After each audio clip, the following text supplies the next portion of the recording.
Okay, so welcome guys to my channel. I hope you guys are going absolutely fine.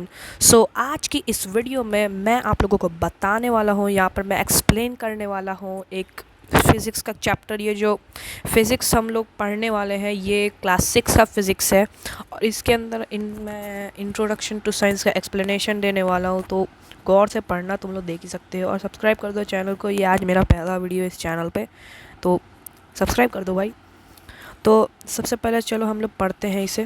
तो what is science, तो तुम लोग देख ही सकते होगे, यहाँ पर मैं तुम्हें दिखा देता हूँ।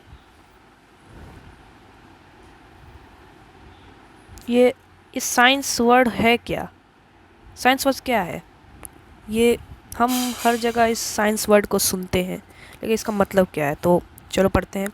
Since earlier times, man was always curious to know more about his surroundings and the world at large.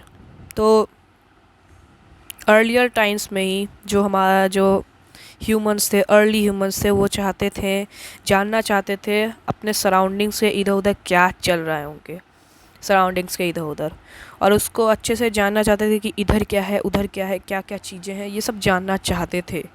तो human beings have constantly tried to understand how nature works, how days and nights occur, how seasons change, how the heavenly bodies like Earth, Moon, stars, and planets move, how the plant and animal kingdoms function, and so on.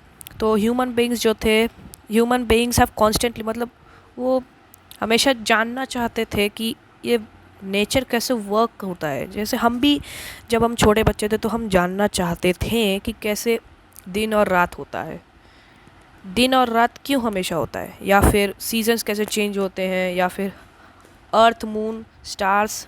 पहले तो हम लोगों को लगता था कि ये सब मूव करते ही नहीं है, लेकिन बाद में हमें पता चला कि ये मूव करते हैं। अब हम जानना चाहते थे कि मूव कैसे करते हैं। तो वैसे ही अर्ली ह्यूमंस भी जानना चाहते थे कि अर्थ, स्टार्स, मून्स, ये सब कैसे मूव करते हैं, और प्लैनेट्स जो अदर प्लैनेट्स हैं मूव कैसे करते हैं। तो इस वजह से यहाँ पर science is the end result of these human attempts to understand and explain the basic principles underlying all such occurrences in nature involving both living and non-living things। तो जो साइंस है ये एक end result, मतलब ये एक conclusion हो गया। ये जो ह्यूमन बींग्स थे वो इधर उधर एकदम अच्छे से जानने लगे, सोचने लगे कि इधर क्या है, इधर क्या है, मतलब हर जगह जाते जाते वहाँ पर उसके बारे में पढ़ते थे, उसके बारे में रिसर्च करते थे, और हमेशा एक ना एक कंक्लूजन आ ही जाता था जिसको वो बोलते थे साइंस।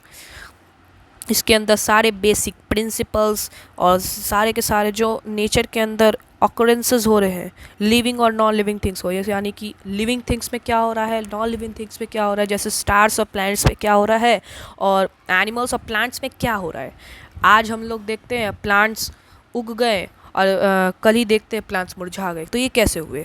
और वैसे ही नॉन लिविंग थिंग्स की प्लैनेट्स, यहाँ पर अभी एक ही जगह पे, मतलब अभी दिन है, तुरंत रात हो गया, या फिर उनको पता अगर चल भी गया कि मूव कर रहे तो कैसे मूव कर रहे। तो ये सब बेसिक प्रिंसिपल्स हैं यहाँ पर साइंस के, तो इसी को बोलते हैं science. Nature always presents us with strange happenings. जो नेचर है ये स्ट्रेंज हैपनिंग्स, मतलब इसके अंदर बहुत ज़्यादा अलग अलग चीज़ें हो सकती हैं। ये किसी को पता नहीं है क्या हो सकता है, क्या नहीं हो सकता है, लेकिन बहुत स्ट्रेंज है ये नेचर। यहाँ पर कुछ भी हो सकता है जो हमने एक्सपेक्ट भी ना किया हो। आज सोच रहे हैं कि आज पूरा दिन अच्छा है और दोपहर में ही बारिश हो गई, तो ये ऐसा नेचर ऐसे प्रेजेंट करता है अपने आप को। For example a piece of paper, तो तुम लोग यहाँ पर देख सकते हो पीस ऑफ पेपर जो होता है, ये so a piece of paper catches fire while an iron piece or a steel block does not. तो यहाँ पर बोला गया है कि पेपर का एक पीस आराम से फायर कैच कर लेता है, लेकिन जो आयरन पीस होता है या फिर कोई स्टील ब्लॉक होता है, वो तो आयरन मतलब कोई फायर पकड़ता ही नहीं है। क्यों पकड़ता नहीं है? एक पीस ऑफ पेपर को अगर हम लोग थोड़े से भी आग में छुआ ही दे या फिर गर्म चीज़ से छुआ दे तो अपने आप ही आग पकड़ लेगा पेपर।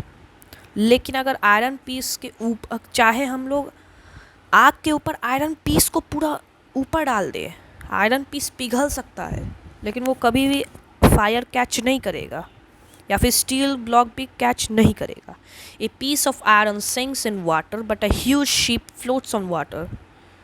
तो यहाँ पर भी वही है, एक छोटा सा हम कॉइन ले लेते हैं, उसे अगर हम लोग पानी में डाल दें तो वो नीचे चला जाएगा, ग्लास के एकदम नीचे चला जाएगा, वहाँ पर नीचे गिर जाएगा, वहीं पर रहेगा, फिर तो वो सिंक हो जाएगा। लेकिन एक बड़ा सा मेटल का बना हुआ ह्यूज शिप पानी के ऊपर तैर रहा है, ये कैसे? ये तो जादू है ना। अरे छोटा सा मेटल का कॉइन, आयरन का कॉइन तुरंत पानी के अंदर चला जा रहा है, लेकिन जो शिप है लोहे का पूरा, जो कॉइन के लोहे से ही बना हुआ है, और उसके अंदर तो और भी बहुत सारा लोहा है उसी कॉइन की तरह, तो वो भी तो सिंक होना चाहिए, लेकिन वो सिंक नहीं हो रहा है। When we throw an object, it immediately falls down. तो जब भी हम कोई ऑब्जेक्ट को ऊपर फेंकते हैं तो वो नीचे तुरंत आ जाता है। A magnet attracts iron filings but does not attract aluminium. अब जैसे कोई मैग्नेट को हम ले लेते हैं, तो मैग्नेट आयरन फिलिंग्स को अट्रैक्ट करता है लेकिन एलुमिनियम को अट्रैक्ट नहीं करता है, जबकि एलुमिनियम आयरन की तरह ही लगता है हमें, लेकिन उसको नहीं अट्रैक्ट करता। Lots of researches were carried out by scientists to explain the peculiar happenings we all experience in nature. तो lots of मतलब बहुत सारे रिसर्च किए गए साइंटिस्ट द्वारा, और बहुत सारे हैपनिंग्स को के ऊपर एक्सप्लेन किया गया। मतलब एक साइंटिस्ट ऐसा नहीं करता था, पूरे दुनिया भर के साइंटिस्ट या तो अलग अलग होके या तो एक साथ होके रिसर्च करते थे, और बहुत सारे एक्सप्लेनेशंस आए, इधर एक एक्सप्लेनेशन आया, उधर से एक एक्सप्लेनेशन आया कि इस वजह से अर्थ इधर मूव कर रहा है, इस वजह से अर्थ इधर मूव कर रहा है। ये अलग अलग एक्सप्लेनेशन अलग अलग साइंटिस्ट से आए, और जो एक्सप्लेनेशन सबसे सही हुआ, अब तो कोई एक्सप्लेनेशन की ज़रूरत ही नहीं है, अर्थ कैसे मूव कर रहा है, अब हमें पता है अर्थ कैसे मूव कर रहा है।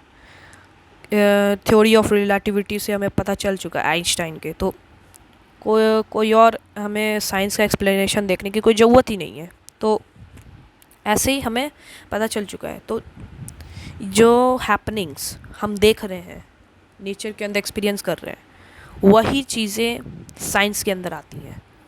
Hence, science can be defined as a systematic study of nature performed through observations and experimentations, and lastly, their interpretations before drawing any conclusion. तो इस वजह से हम साइंस को ऐसे डिफाइन कर सकते हैं कि ये एक सिस्टमैटिक स्टडी है, नेचर का एक सिस्टमैटिक स्टडी है, जो ऑब्जर्वेशन एक्सपेरिमेंटेशन से इसके ऊपर स्टडी किया जाता है साइंस को। मतलब साइंस एक ऐसा सिस्टमैटिक स्टडी है नेचर का,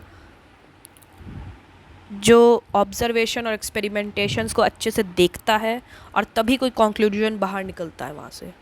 जो देख लिया फिर उसको एक और बार अच्छे से देखता है, फिर कंक्लूजन निकालते हैं, ऐसे नहीं निकालते हैं। और जो देखा जाता है वही साइंस में माना जाता है। The collective study of this knowledge give birth to the various branches of science. जो कलेक्टिव स्टडी है नॉलेज का, ये साइंस के बहुत सारे ब्रांचेस को जन्म दिया है। Science is basically divided into two branches. So science is basically divided into two branches, physical science and biological science. तो ये जो साइंस है ये बेसिकली दो मेन ब्रांचेस में डिवाइडेड है, फिज़िकल साइंस और बायोलॉजिकल साइंस। इसके अंदर ये बेसिकली डिवाइडेड है।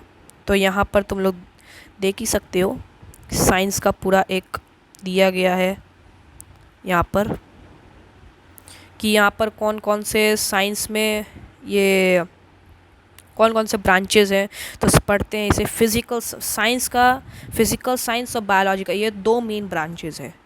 तो फिज़िकल साइंस का और दो ब्रांचेस हैं, जो है फिज़िक्स, जो मैटर और एनर्जी का स्टडी करता है, और केमिस्ट्री, जो कंपोजिशन और मैटर के प्रॉपर्टीज़ को स्टडी करता है।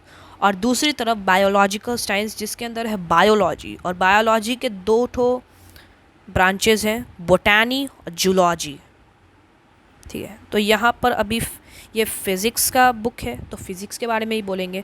तो चलो यहाँ पर फिज़िक्स के बारे में हमें बताया गया more about physics. The word physics was taken from the Greek word physis which means nature. तो तुम लोग जानते ही होगे कि many words which are existing in English right now in these days are taken from Greek words or Roman words. मतलब most of the words are taken from Greek or Roman. तो वैसे ही यहाँ पर फिज़िक्स को भी Greek word fuses से लिया गया है विच मीन्स नेचर। जो मतलब ग्रीक वर्ड में जो फ्यूजिस है उसको हम नेचर बोलते हैं, मतलब फ्यूजिस का मतलब नेचर होता है और ये एक ग्रीक वर्ड है। It is a branch of science which deals with it is a branch of science which deals with the study of matter and energy by making measurements and forming laws governing the various phenomena in nature। तो ये एक ऐसा branch है science का जो matter के study और energy को से उनको पढ़ता है और उनके ऊपर कॉन्क्लूजन्स निकाल के लाता है और नेचर के अंदर जो हो रहा है वही दिखाता है, ना कि ऐरा गैरा कुछ मतलब दिखा दिया ये हो गया वो हो गया कि अर्थ अर्थ को कोई भूत घुमा रहा है या फिर कुछ भी। भूत में तुम लोगों को पता होगा कि साइंस भूत में नहीं मानता है क्योंकि भूत हमें दिखाई नहीं देते हैं, तो इस वजह से साइंस भी नहीं मानता कि भूत है, क्योंकि साइंस तो देखा ही नहीं है भूत है कि नहीं। बल्कि ज़्यादातर लोग तो दुनिया में देखे ही नहीं कि भूत हैं। कुछ लोग बोलते हैं कि हाँ मैंने भूत देखा है, तो लेकिन कोई उनका प्रूफ है नहीं है, तो कोई नहीं मानता है उनकी बात। Physics is classified into different sections such as heat light. तो यहाँ पर जो फिज़िक्स है ये क्लासिफाइड किया गया है डिफरेंट सेक्शन में, जैसे हीट है, लाइट है, साउंड है, इलेक्ट्रिसिटी है, मैग्नेटिज्म है, मैकेनिक्स है, न्यूक्लियर फिज़िक्स है, एट्सेट्रा। इन सब चीज़ों में मतलब और भी बहुत सारे डिफरेंट सेक्शन से यहाँ पर कुछ सेक्शंस दिए गए हैं, जैसे heat light sound electricity magnetism mechanics nuclear physics, ये सब। Marvels of physics. Physics plays an important role in our day to day life. तो फिज़िक्स जो है ये बहुत इम्पॉर्टेंट चीज़ है, एक बहुत इम्पॉर्टेंट रोल प्ले करता है हमारे रोज़ के लाइफ में। In most of the natural activities directly or indirectly laws of physics are involved. ज़्यादातर नेचुरल एक्टिविटीज़ जो हम लोग करते हैं, डायरेक्टली करो या इनडायरेक्टली करो, सब फिज़िक्स के लॉज पे इन्वॉल्व्ड हैं। The twinkling of stars, the motion of planets, Sputnik, satellites, etc. are all based on laws of physics।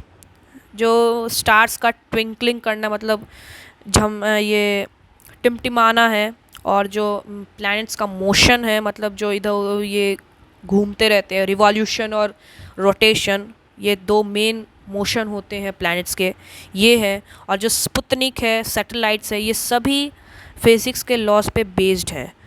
The radar, telephone, television, air conditioner, CD player, computer, ये सब जो है रुको मैं दूसरा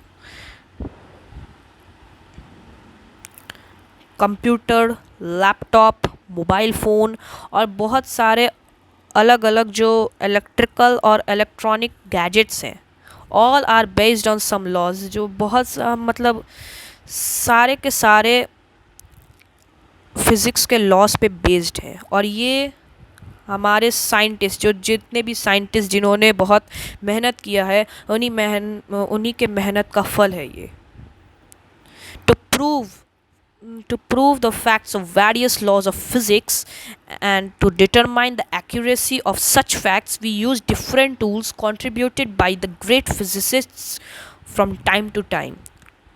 अब हम प्रूव करना चाहे कि फिज़िक्स का जो वेरियस लॉज है कहाँ कहाँ इन फैक्ट्स को लिया जाता है, तो हमें एकदम पीछे जाना होगा। ग्रेट फिजिसिस्ट्स जो हैं उनका जो फार्मूलाज हैं या फिर थ्योरीज़ हैं उनको अच्छे से पढ़ना होगा। Physics lays the foundation of modern technology and scientific advancement in various fields of life to save time, space and energy. जो फिजिक्स है ये एक फाउंडेशन ले करता है मॉडर्न टेक्नोलॉजी की, इसी की वजह से मॉडर्न टेक्नोलॉजी आज बन पाई है। और जो साइंटिफिक एडवांसमेंट है ये लाइफ के अंदर टाइम को सेव करने के लिए, स्पेस और एनर्जी सेव करने के लिए, ये सब जो जितने भी टेक्नोलॉजी, साइंस एंड ये जो सब जो बनाया गया है ये सब फिज़िक्स की वजह से ही हो पाया है। फिज़िक्स ना होता तो फिर नहीं हो पाता। We can not imagine our life without computers and mobile phones. इतना ज़्यादा यूज़फुल हो चुके हैं ये सब चीज़ें कि हम लोग अब कंप्यूटर्स और मोबाइल फ़ोन्स को छोड़ के ये भी नहीं सोच सकते कि क्या होगा अगर ये सब गायब हो जाए, तो हम लोग ऐसे ही डर जाएंगे। Computers, the modern mechanical innovations and information technology have transformed our lives and businesses. जो कंप्यूटर्स है, मॉडर्न मैकेनिकल इनोवेशंस है और जो इंफॉर्मेशन टेक्नोलॉजी है वो हमारे लाइफ और बिजनेस को ट्रांसफॉर्म करती है। In today's times computer, internet facility and mobile phones are the most important contributions of physics। ये जो जितने भी मोबाइल फ़ोन्स, कंप्यूटर्स, जितने भी इलेक्ट्रॉनिक डिवाइसेस हैं ये मोस्ट इम्पॉर्टेंट कॉन्ट्रीब्यूशंस है फ़िज़िक्स के। मतलब फ़िज़िक्स सबसे ज़्यादा इन्हीं कॉन्ट्रीब्यूशंस के लिए जाना जाता है। To conclude, physics has made our life exciting and meaningful.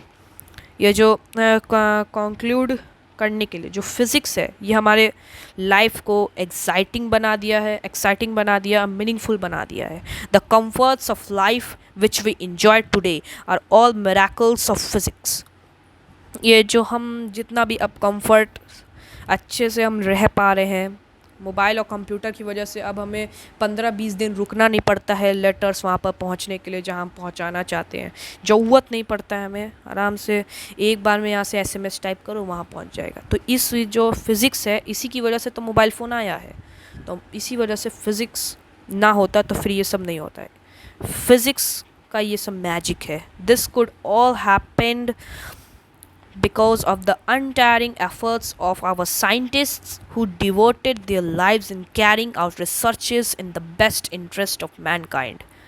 Interest लेके जो साइंटिस्ट हैं वो इतनी मेहनत से सब कुछ किए, इसी वजह से हमें फ़िज़िक्स, आज हम लोग फ़िज़िक्स की वजह से ये हम सब कुछ कर पा रहे हैं। हम लोग मोबाइल टीवी बना पाए हैं, कंप्यूटर बना पाए हैं फ़िज़िक्स की वजह से, और भी बहुत चीज़ें बना पाए हैं।